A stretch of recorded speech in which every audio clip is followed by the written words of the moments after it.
Okay, I just want to shoot a quick video. Market's still so hot, and the market still has so much activity going on. A few observations that we make. First of all, is that most people qualifying income-wise make enough money to buy a home on the market. I mean, ultimately, that's to some degree what continues to fuel it is that people make enough money to buy the house that they are buying.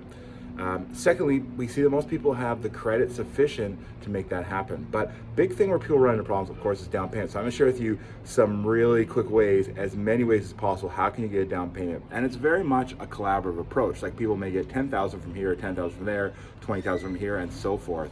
So remember, if you're buying a home for $500,000, you can, your down payment is $25,000. It goes up as you go down the road.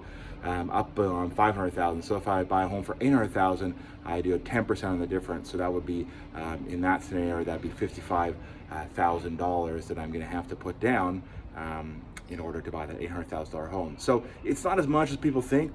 Your closing costs are only your legal fees if it's your first-time home buyer. Sometimes there's property transfer tax, but anyway, that's the entry point. So way number one that we're seeing a lot of people get into homes and save their money is through sports cards. Sports cards, can you believe it?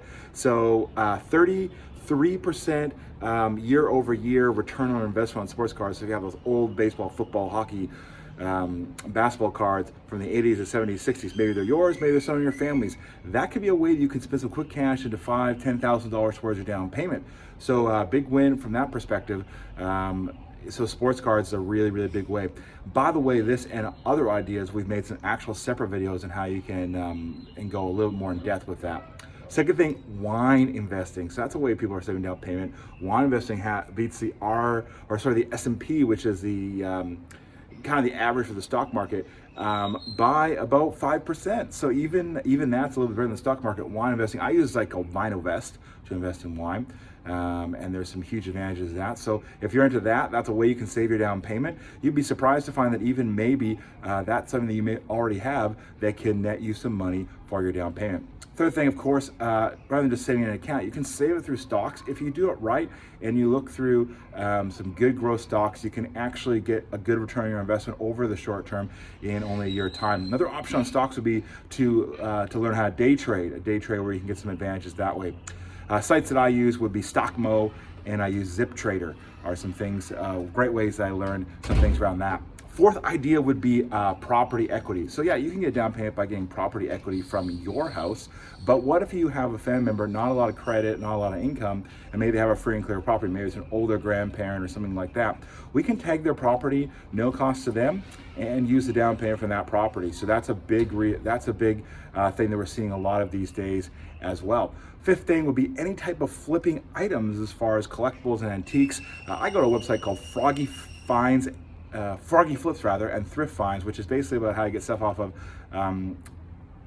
from garage sales and Facebook Marketplace and flip them. We've seen clients make up to about $10,000 on that in a very short time period, 90 days on something like that. So that's a great way you can get a down payment as well.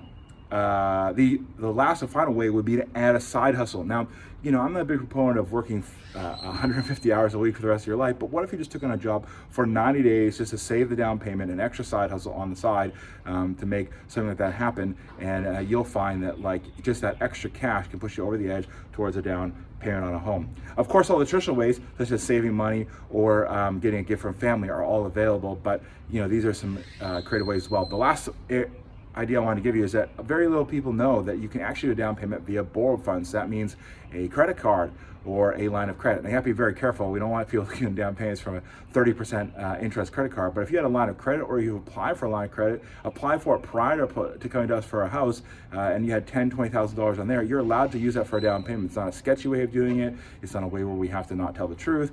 That is a way for down payment. So if you need help with your down payment and these ideas resonate with you, we love to help you get into a house and help you get pre-approved.